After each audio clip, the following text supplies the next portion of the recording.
Okay, so here we are now for episode 1 for the Art of Gothic Guitar. So I'm going to be starting out with an open E minor chord. And what we're going to do with this is pick through it, as we'll be doing through most of this. And it's essentially referred to as arpeggiation. So it just means you pick through the notes of the chord as opposed to strumming them. Okay, so the first step we're going to do is we're going to pick from the 6th, 5th, 4th, and then we're going to alternate between the 2nd and the 4th string for the rest of the bar. So I'll just play through that slowly so you can see how it works.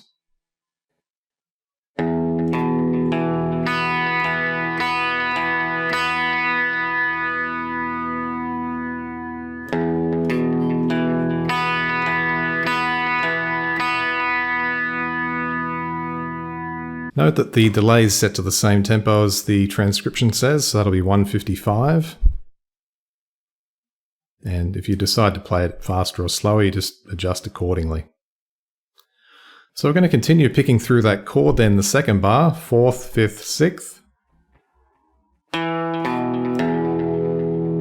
And then we're going to do the 5th string, the 2nd string, and then 4th, 5th, 4th. So that bar will look and sound like this.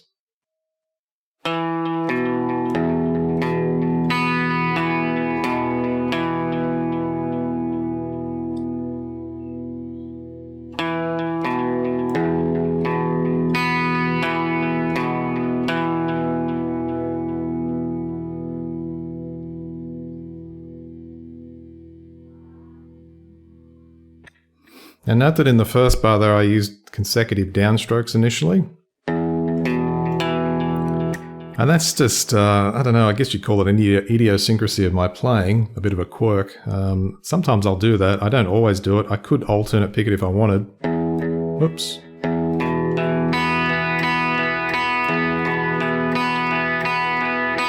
And in all honesty, alternate picking is a lot easier as far as like, you know what you've got to do. There's no changes. Whereas if you go between consecutive pick strokes and then alternating, it gets a little bit trickier, particularly if you're not very experienced with alternate picking to begin with.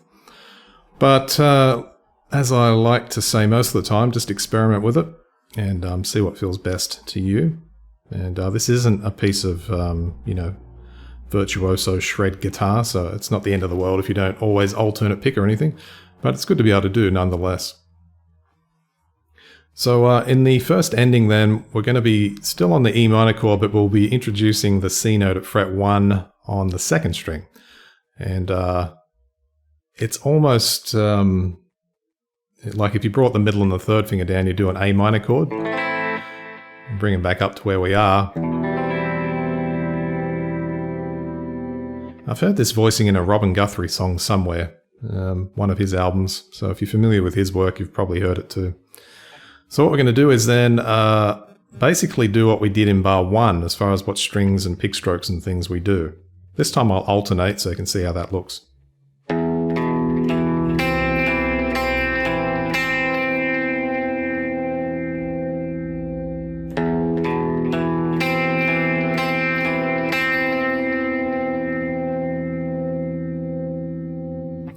Moving into the 4th bar then, we've got 4th, 5th, 6th, 5th. And 2nd, 4th, 5th, 4th.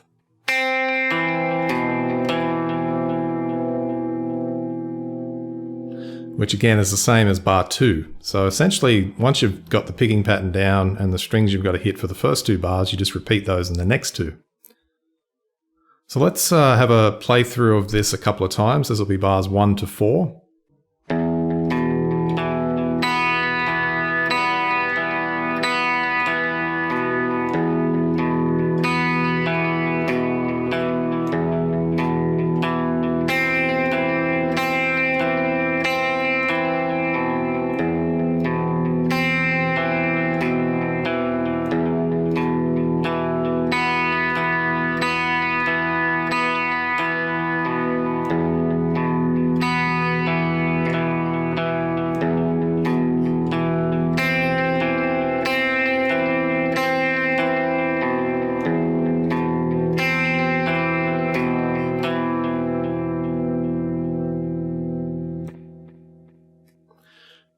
Now there's two alternate endings here for the first part of the piece, so we'll just look at the second ending. And essentially what happens here is from the first ending, where the first bar of the first ending is the same as the first bar of the second ending.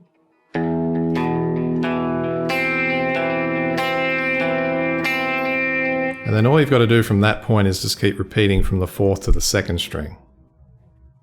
So let's play those two bars.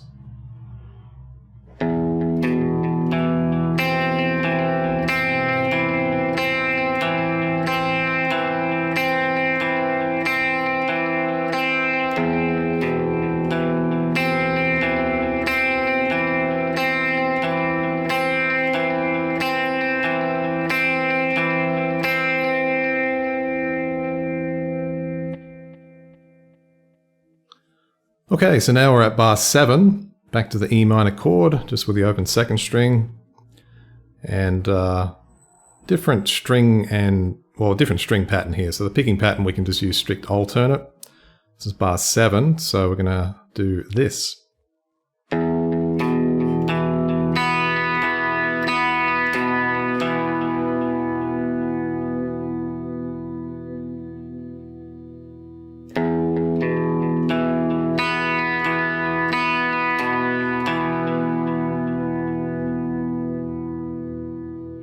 Moving into the 8th bar.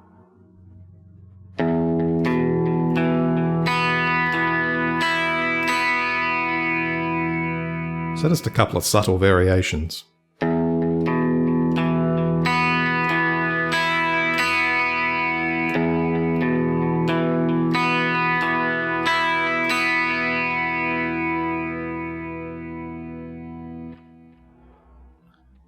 Okay, bar 9, this is where things get a little bit more interesting, probably just a touch more difficult really, because we've got to shift around a little bit more. So we're going to start out with our E minor voicing, and that includes the first fret on string 2.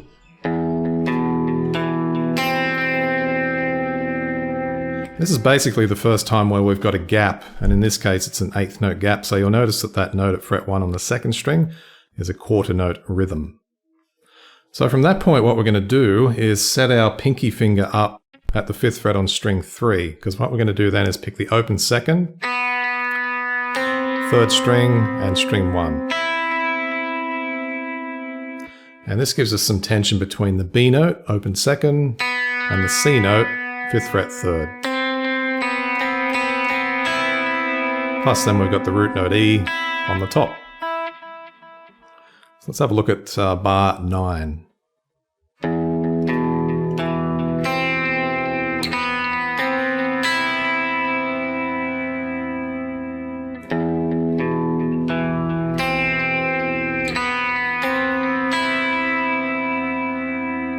Then what you want to do from that point is leave your pinky finger there, because in the next bar then we're going to put our index at fret 2 on the 4th string. And then we're going to pick 2nd, 3rd, 4th, 3rd, and repeat that.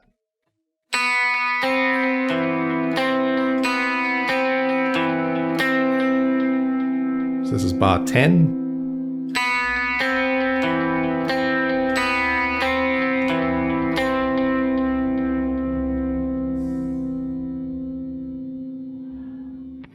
In the 11th bar, we're going to play exactly what we did in bar 8.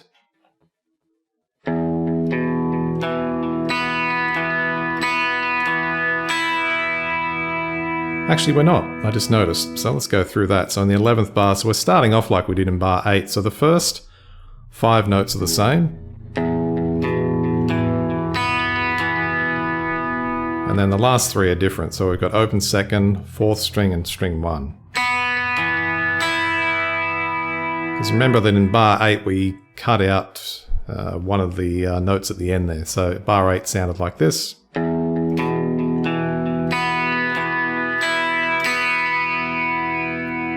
Bar 11 sounds like this.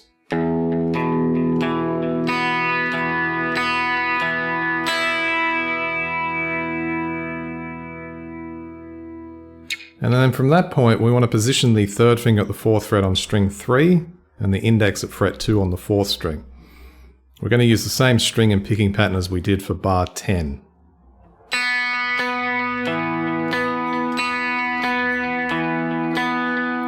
Notice that the only difference in the voicing here is that the pinky finger was over at fret 5 previously. Now it's at the third finger's at fret 4 instead.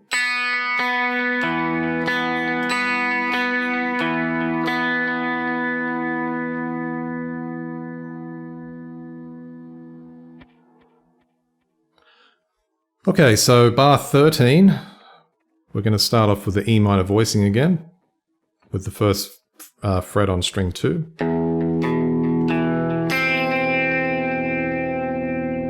Going to position the pinky again at fret 5 as we play the open second string. So play second, third string, first string. And that's identical to bar 9.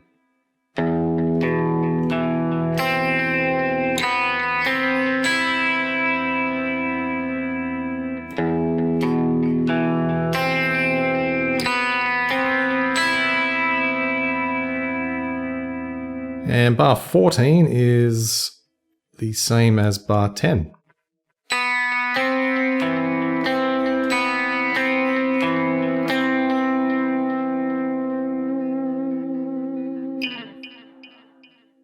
So we're almost there. And we've got a lot of interesting and cool sounds now to have a look at. So we're going to change things up voicing wise, and we're going to move into the 4th position. So what we're going to do here is fret up an octave shape on the 3rd and the 1st string. So you'll have the index at 4th on string 3 and the pinky finger at fret 7 on the 1st string. And what we're going to do here then is we're going to play 6, 3, 2, 3 and then 1, 3, 2. Now the first note's a quarter note, so we'll need to give that a bit more space.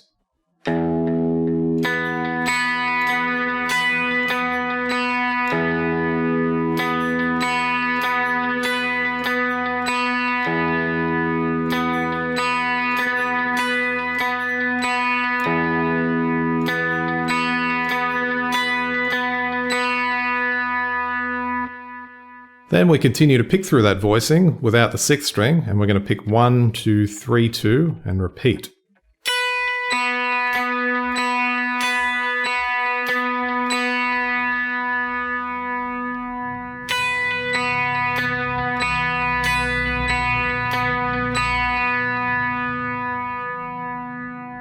So both those bars will sound like this.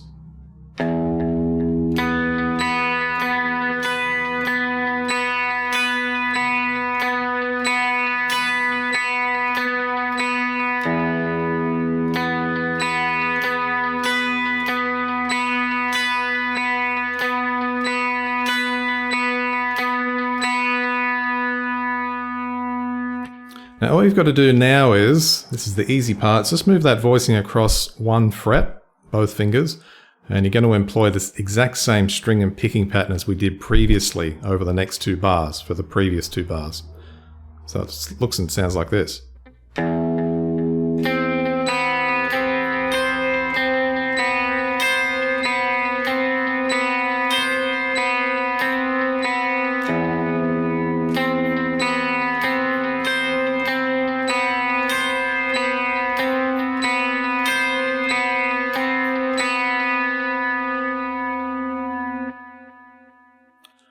Now moving into the 19th bar, we're going to go back to our previous octave shape, and we're going to do things a little bit differently this time. So we've got a quarter note to begin, 8th note into quarter note, and then 3 8th notes to end. So rhythmically this is a bit more varied. It should sound like this.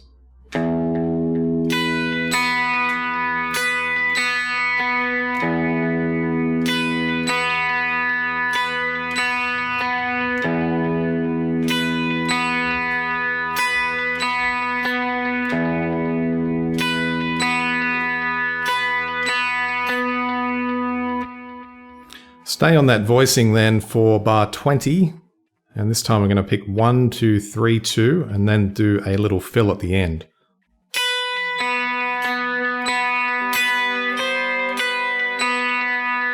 So the fill involves, there's a couple of different ways you could do it, but to me the easiest way would be just to use the pinky at 7 because you're already there. Move across to the 8th, move back to the 7th, and then pick the open 2nd string.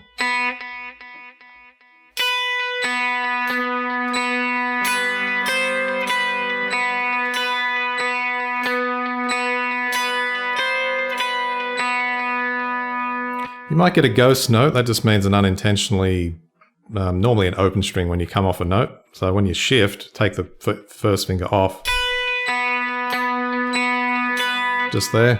You might hear like the open third string ring. That's perfectly fine. So in this style, it's actually good to get a few strings ringing out. That's what we want.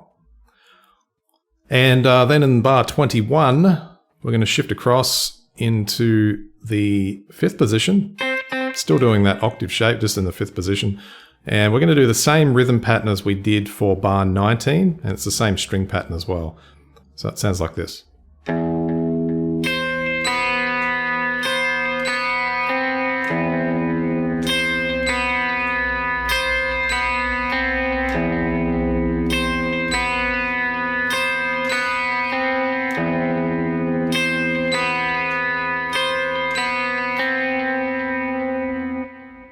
Then we're going to finish off. So this is just about near to the end. So we've got that octave shape we're on. We're going to pick through that 1, 2, 3, 2. Going to pick the 8th fret. You can take your first finger off at this point. Pick that note on string 1, fret 8. Then we're going to slide across to 10. Didn't quite get it. That's better. Make sure you've got... basically with slides, if you're new to them or you're practicing them, there are going to be times where you'll either undershoot or overshoot. That's perfectly fine and normal. You just want to practice doing it with intent. Don't be too tentative, because the worst thing that can happen is you can go too far or not far enough. So yeah, use your pinky there. A couple of choices what you could do next. You could just use your middle or your index finger for the 8th fret and then do a pull off. I'd probably recommend the index finger just to stop things getting tangled up. And it's an easy finger to get out of the way so you can get the rest of the hand out of the way. Now when you do the pull off, what you're doing is it's sort of like, think of it as a pick stroke, but with the tip of the finger. So instead of using the pick to do this, use your finger instead off the fretted note. So you go, so you can see I'm sort of pulling the string slightly downward and then just sort of flicking it off. Some people, when they start out, they'll do this. And then they don't get a lot of volume from that. That's the reason, because you need to kind of flick the string off when you do the pull off. So this bar will sound like this.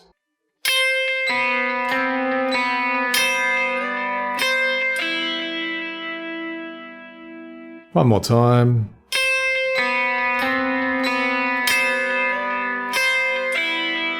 And the easy way to end is a couple of open strings. So that's what we're going to do.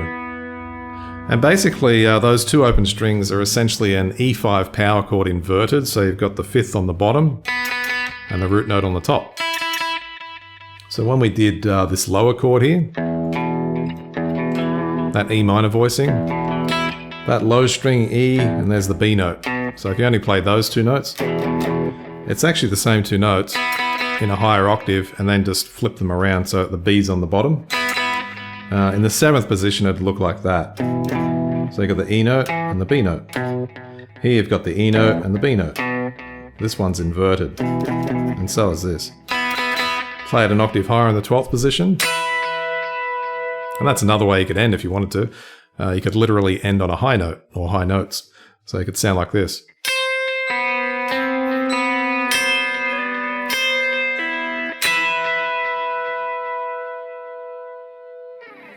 And that's kind of a cool variation.